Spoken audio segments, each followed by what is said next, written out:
Truffles Christmas by Anna Curry.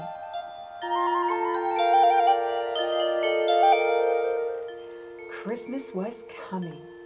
All the little mice had finished their letters to Santa. All that is, except for Truffle. He couldn't decide what he wanted. I'd really love a hula hoop, but I wished we had a blanket, a nice new blanket without any holes. But there again, you'll have to decide, said Emmeline, his big sister, who always knew best, or Santa won't bring you anything. Here, you'd better start again. Oh, all right, a hula hoop then, said Truffle, throwing away his letter. He put his new letter into an envelope and addressed it to... What does that say, Dusty? Looks like Santa Claus, North Pole.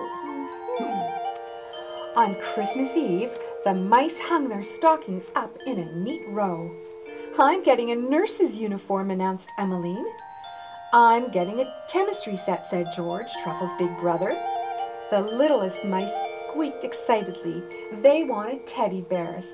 Then all of the mice went off to bed. Mother Mouse put their blanket over them and tucked them in. It wasn't a very big blanket and didn't quite cover them all. Emmeline got most of the blanket because she was the oldest, then George, then Truffle. But the littlest mice were always right on the edge. They lay shivering in the cold. So Truffle gave them his part of the blanket, but then he got cold. Bother, said Truffle, as he stared out into the darkness. I wished I'd asked for a blanket and not a hula hoop. Bother, I know, he said, suddenly sitting bolt upright. I'll wait for Santa to tell him I've changed my mind. Truffle crept out of bed and tiptoed to the mousehole door. There he waited and waited, but Santa didn't come and didn't come. It's no use here, grumbled Truffle. I'll go outside where I can see farther. Oh, I'd better take something to eat in case I get hungry. He packed an apple core, a bread crust, and half a peanut, and he went off into the night dragging his picnic behind him. It was very cold. Shivering already. As he waited for Santa, Truffle became hungry, so he unpacked his picnic. First, he ate his bread crust very slowly. Then he ate his apple core very, very slowly. Then, finally, he ate his peanut half very, very slowly. But still, Santa did not come. Truffle stood up and brushed his whiskers. I'll go to that hill over there where I can see Santa and Santa can see me, he said firmly, and plodded off. In the woods, a fox barked, and an owl hooted. A tabby cat pricked up her ears. Truffle was scared, but he trudged on and on. The clouds covered the moon. The candle in Truffle's lantern went out. It was very dark. Truffle felt all alone and very tired. He sat down and tried to watch for Santa, but his eyes kept shutting. Softly, it started to snow.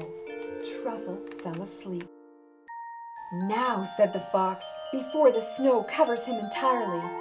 Now, said the owl, before the greedy fox gets him.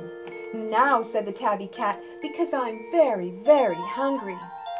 Then, just before the fox jumped and the owl swooped and the tabby cat pounced, there was a tinkling and jingling of sleigh bells. There was a rattling and creaking of harnesses. There was a pattering and shuffling of hooves, but Truffle was fast asleep and didn't notice a thing until a reindeer snorted in his face. Eek, squeaked Truffle. What's this? Said Santa. A mouse? A poor little mouse? How cold you are! Truffle shivered. Why, "Why aren't you tucked up in bed?" asked Santa. "I came to find you," mumbled Truffle, still half asleep and rather mumbled. "I wanted a hula hoop, but we really need a blanket." Said Santa. "I think it's time I took you home." He tucked Truffle into his pocket.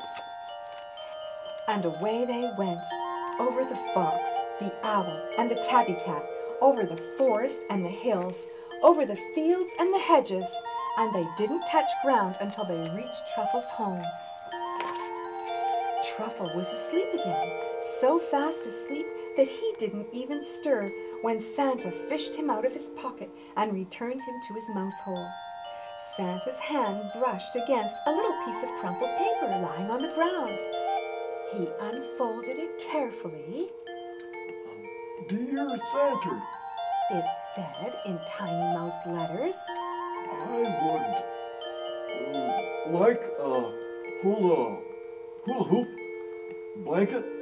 Hula hoop blanket." "Aha," said Santa, "I see." Emmeline was the first to wake on Christmas morning. She squealed loudly and woke up George, Truffle, and the littlest mice. They all squealed too, for not only were they lying under the reddest, warmest, coziest blanket they had ever seen, they were lying on the most beautiful bed for mice in the world. Look at all the presents, Dusty. Wow! And Emmeline had her nurse's uniform. George had his chemistry set. The littlest mice had their tiny teddy bears, and Truffle had his hula hoop. He smiled happily, and on his whiskers there still clung a little bit of red fluff from the bottom of Santa's pocket. That was a great story, Storyteller. I like that.